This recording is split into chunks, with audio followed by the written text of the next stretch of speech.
Hello UPSC aspirant. और कैसे हैं आप सब? उम्मीद है बहुत अच्छे होंगे। जीएस पेपर 2 यूनिट 3 आज हम लोग शुरू करने जा रहे हैं। देखिए, यहाँ यह यूनिट क्यों इम्पोर्टेंट है, क्योंकि यहाँ से यूपीएससी के जो क्वेश्चंस आते हैं वो थोड़े ऐसे होते हैं जहाँ पे आपसे गलतियाँ हो सकती हैं। ठीक है, ज़्यादातर करंट अफेयर का पुट ज़्यादा शामिल होता है, इसीलिए थोड़ी-सी सतर्कता से साथ स्टैटिक कंप्लीट करेंगे। बहुत ज़्यादा सेशन इसके नहीं आएँगे क्योंकि बहुत छोटी-सी यूनिट है, लेकिन थोड़ा-सा करंट अफेयर का पुट ज़्यादा शामिल है, तो ध्यान रखिएगा। सबसे पहले क्या होगा, 3 से 4 सेशन आएँगे जिसमें हम लोग पूरा इसका जो स्टैटिक पार्ट है वो कंप्लीट हो जाएगा। उसके बाद पिछले 2 साल का जो इम्पोर्टेंट करंट अफेयर रहा है इस टॉपिक से रिलेटेड वो कंप्लीट करवा दूँगा। बस इतना कर लीजिएगा, काम हो जाएगा। ठीक है, चलिए शुरू करते हैं।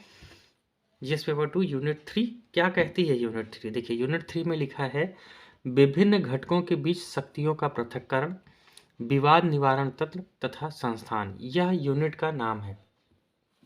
अब कौन से घटक हैं, किन शक्तियों की बात की जा रही है, ये कैसे पता चलता है? जब वो प्रीवियस ईयर क्वेश्चन देखते हैं तब। कौन कौन से विवाद निवारण तंत्र हैं तथा संस्थान हैं जिन पे यूपीएससी क्वेश्चन पूछ चुकी है, किस टाइप के क्वेश्चन पूछती है, ये सब कैसे पता चलेगा भाई, है ना? बहुत सारे विवाद निवारण तंत्र हैं, तो कौन कौन से हैं, ये चीज़ें ही इंपॉर्टेंट है। ध्यान रखिएगा, यही चीज़ हमें करना है। वो पता चलता कैसे है? पीवाईक्यू से।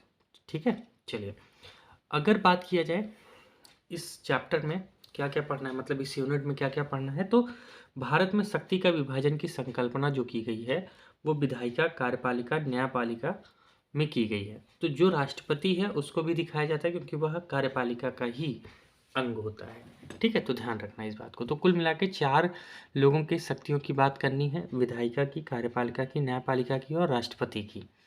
इन चारों की बात कर लेंगे तो क्या होगा, हमारा जो पृथक्करण है वो एकदम मजबूत हो जाएगा। बस उसके बाद विवाद निवारण तंत्र और संस्थान, इस पे काम कर लेंगे। ठीक है, बहुत बेसिक सा सब्जेक्ट है, ध्यान रखिएगा, लेकिन क्वेश्चन इसके बहुत हिला देते हैं। अभी देखेंगे क्वेश्चन पे आगे। भारतीय संविधान में शक्तियों का लचीलापन क्यों है? ठीक है, क्योंकि भाई शक्तियों का पृथक्करण ही पढ़ना है, तो ये भी तो पढ़ना पड़ेगा ना कि लचीलापन क्यों है भाई।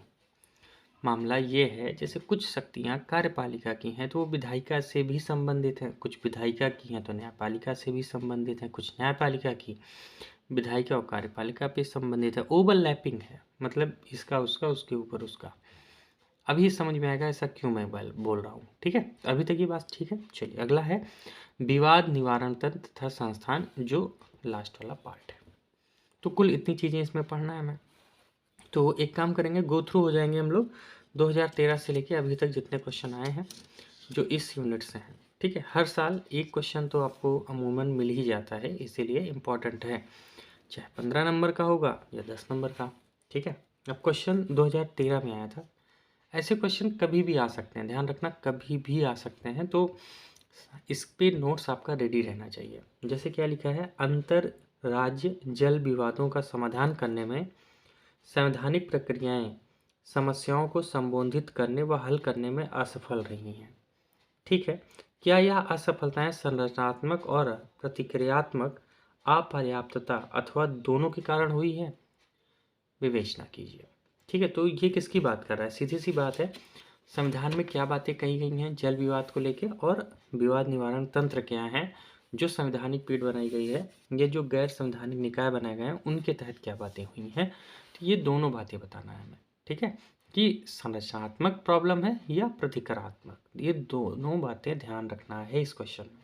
तो ये यूपीएससी का क्वेश्चन है, कभी भी पूछ सकती है दोबारा। ठीक है, पढ़ेंगे तो आराम से आप सॉल्व कर ले जाएंगे। ठीक है, चलिए अगला क्वेश्चन है क्वेश्चन नंबर 2। कब का सवाल है? सवाल है 2014 का, 12.5 नंबर का सवाल आया था, मतलब 200 शब्द के आसपास लिखने थे।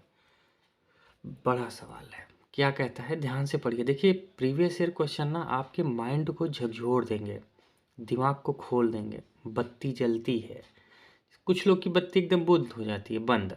आ भैया कुछ नहीं, ये क्या है, क्या है, ऐसा ऐसा चलता है नहीं। अगर प्रीवियस ईयर क्वेश्चन देख के बत्ती जल रही है तो आप सही राइट पे हैं, सही पे हैं, मतलब एक सही दिशा में आगे बढ़ रहे हैं। और पढ़ने के बाद बोरियत फील होता है तो आप समझ लीजिए आप किस रास्ते पे हैं, वो आप खुद जानते हैं। चलिए आगे बात करते हैं। क्वेश्चन नंबर 2, आधारित संरचना के सिद्धांत से प्रारंभ करते हुए न्यायपालिका ने यह सुनिश्चित करने के लिए कि भारत एक उन्नतिशील लोकतंत्र के रूप में विकसित करे, एक उच्चतः उग्रलक्षी मतलब प्रोएक्टिव भूमिका निभाई है। इस कथन के प्रकाश में लोकतंत्र के आदर्शों की प्राप्ति के लिए हाल ही समय में न्यायिक सक्रियतावाद द्वारा निभाई गई भूमिका का मूल्यांकन कीजिए। न्यायिक सक्रियतावाद, अगर ये शब्द पता है ना तो सवाल चिंटू है, मतलब बहुत इजी तरीके से आप कर ले जाएंगे। अगर नहीं पता है तो समस्या आएगी। इसमें कुल हालिया एग्जाम्पल भी देने पड़ेंगे आपको, ठीक है। तो इसके बारे में हम लोग बात करेंगे कि प्रोएक्टिव क्या होता है, और न्यायपालिका जब भी उसकी शक्तियों की बात करते हैं तो उसमें प्रोएक्टिव मतलब पहले से ही एक्टिव होके वो ऐसे कौन से कदम उठा लेती है जो विधायिका से ओवरलैप कर जाता है, ठीक है। बात करेंगे इस पर। बहुत अच्छा प्रश्न है, ध्यान रखिए, दोबारा कभी भी आ सकता है, आएगा ये प्रश्न। चलिए आगे बात करते हैं। 2014 का ही एक प्रश्न और है, काफ़ी खूबसूरत सवाल, 12.5 नंबर का। क्या कहता है? मृत्यु दंडादेशों के लघुकरण में राष्ट्रपति के विलंब के उदाहरण न्याय प्रख्यान मतलब डिनायल के रूप में लोक वाद विवाद के अधीन आए हैं। क्या राष्ट्रपति द्वारा ऐसी याचिकाओं को स्वीकार करने अस्वीकार करने के लिए एक समय सीमा का विशेष रूप से उल्लेख किया जाना चाहिए? विश्लेषण कीजिए। 2014 एग्जैक्टली जैसे मृत्यु आदेश जो होता है, अगर उसने सुप्रीम कोर्ट ने दिया है तो उसकी माफ़ी कौन देता है? राष्ट्रपति। तो ये देखा गया है ना कि यहाँ पे कोई समय सीमा नहीं है कि राष्ट्रपति उसका जवाब कब देंगे। तो इससे हो सकता है कि जो डिसीजन लिया गया है न्यायपालिका के द्वारा उसमें विलम्ब हो जाए, है ना। और जब तक राष्ट्रपति के पास वो केस है तब तक उस पर कोई बात बन नहीं पाती है। तो यही कह रहा है कि उसको स्वीकार करने या अस्वीकार करने क्या कोई समय सीमा का उल्लेख किया जाना चाहिए, ठीक है। और क्या जो ये राष्ट्रपति हैं दंडादेश के लघुकरण में लोक के वाद विवाद के अधीन आए हैं, तो इसमें जो विलम्ब होता है वह क्या सही है? यही आपको बताना है। अब यहाँ देखिए राष्ट्रपति क्या कर रहा है, अपनी शक्तियों को न्यायपालिका के ऊपर हावी कर रहा है। तो ये क्या है? ओवरलैप है। शक्ति के जो विभाजन की संकल्पना है वो यही तो समझ में आएगी। ध्यान रखिएगा यूपीएससी का जो मेंस का सिलेबस है उसमें राष्ट्रपति नाम कहीं नहीं है, कहीं पर भी राष्ट्रपति की बात नहीं की गई है, लेकिन क्वेश्चन राष्ट्रपति से पूछा गया है। वो कहाँ से पूछा गया? वही जो पृथक्करण की बात है। समझ में आया? तो कुछ ऐसा ही ध्यान रखिएगा, हमें कुछ ऐसे ही आगे बढ़ना है। जब तक प्रीवियस ईयर क्वेश्चन से गो थ्रू नहीं होंगे पर यूनिट के वाइज से यूपीएससी एग्ज़ाम क्रैक करना आपके लिए असंभव है। फिर से कह रहा हूँ असंभव है, नहीं कर पाएंगे, ठीक है। इसीलिए बहुत सीरियस होकर चीज़ें ध्यान दीजिए। यूपीएससी बहुत ही पेशेंस वाइज एग्ज़ाम है।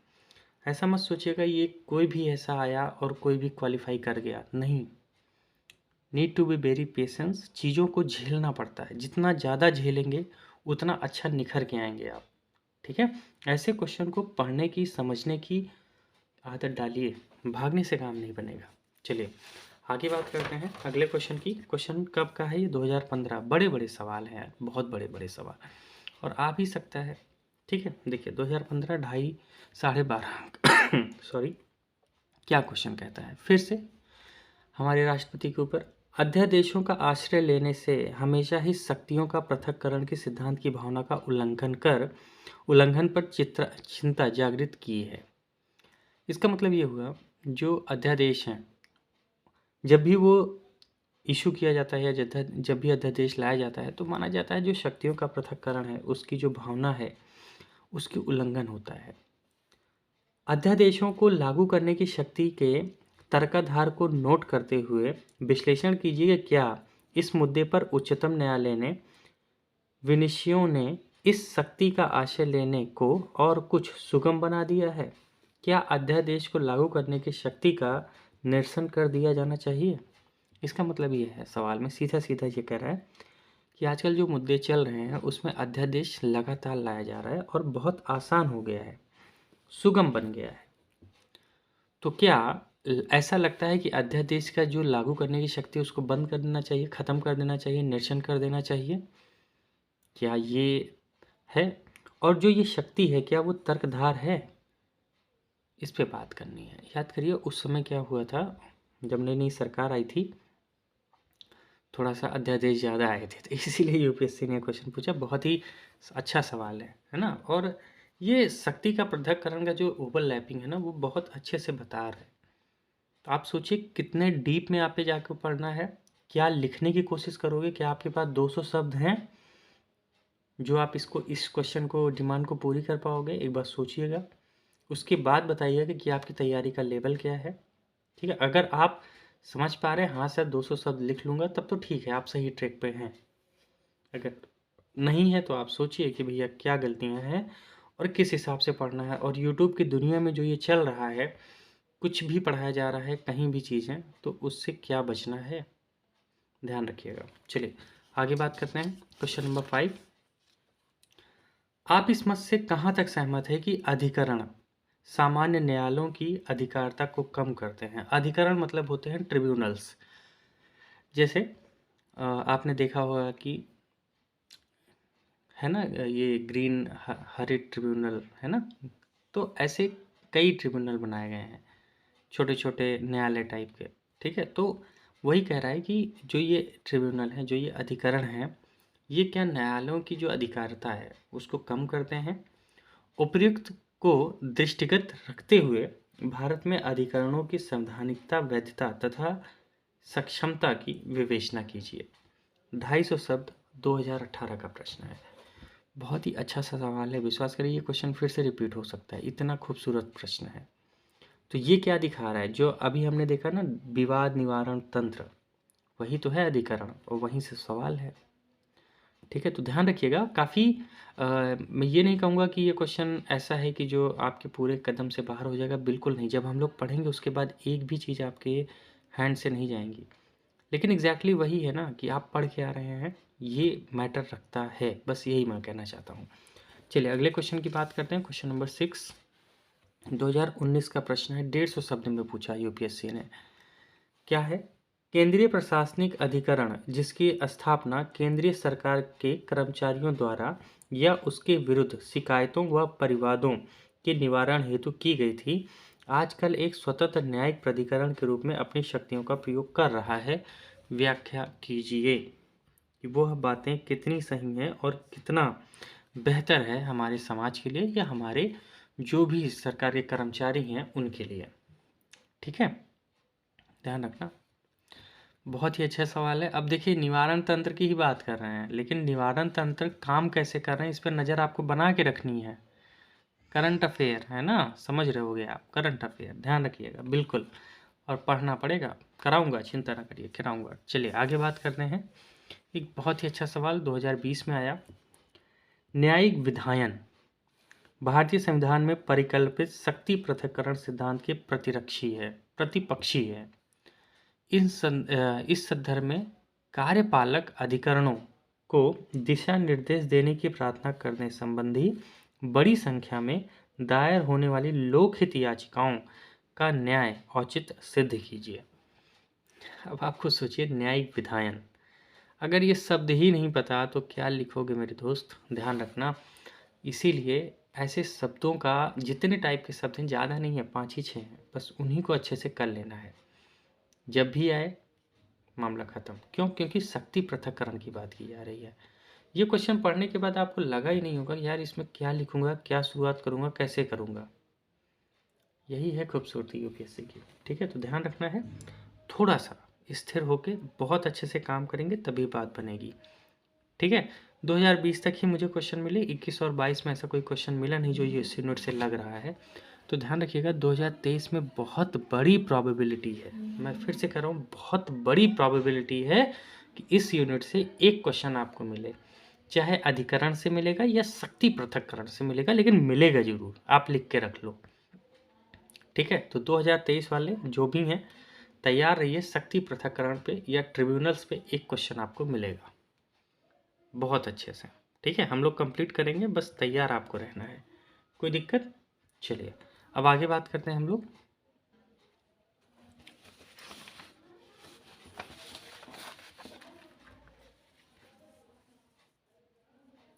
देखिए क्वेश्चन नंबर, मतलब सॉरी, टॉपिक नंबर हमारा अब यहाँ से शुरू हो रहा है।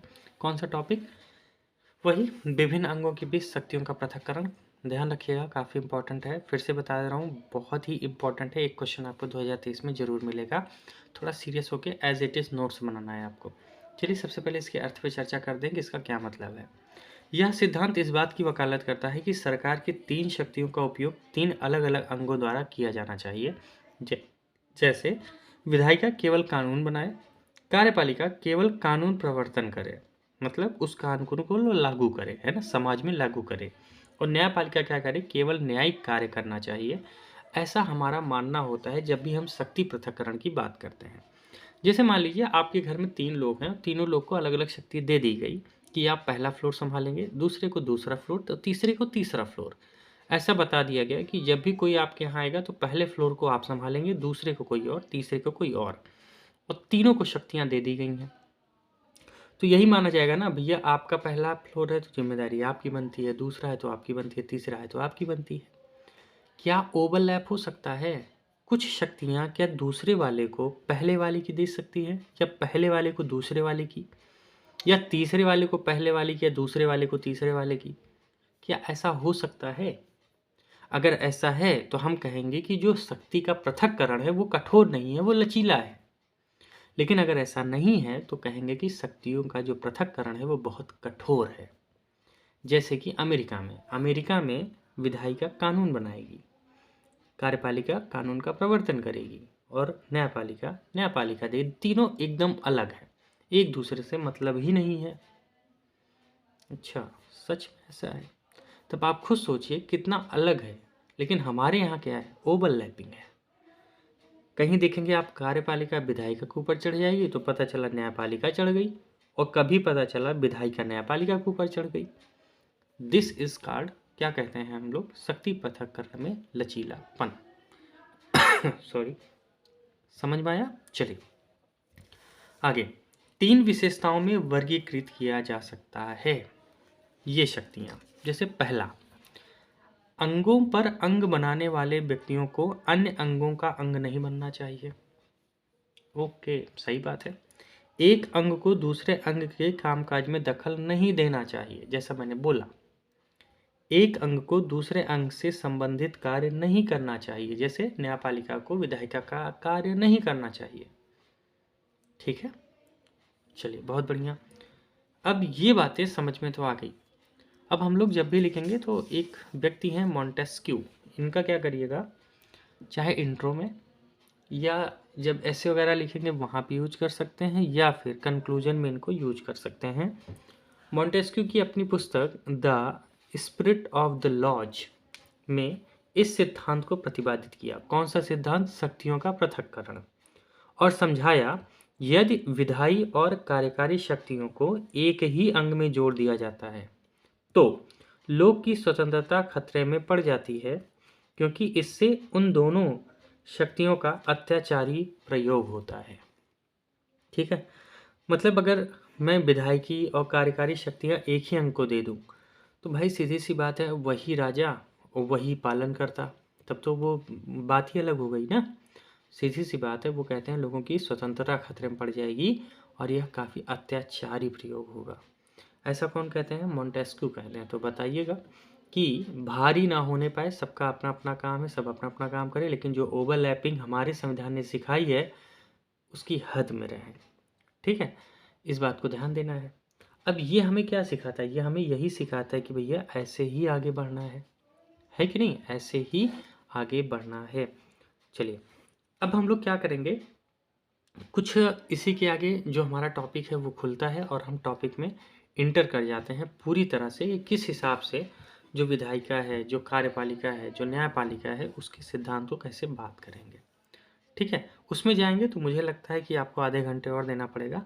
इतना नोट्स ज़रूर बना लीजिएगा। देखिए थोड़ा थोड़ा आगे बढ़ना है, बहुत आराम से, मैं कह रहा हूँ फरवरी तक हम लोग कंप्लीट कर लेंगे।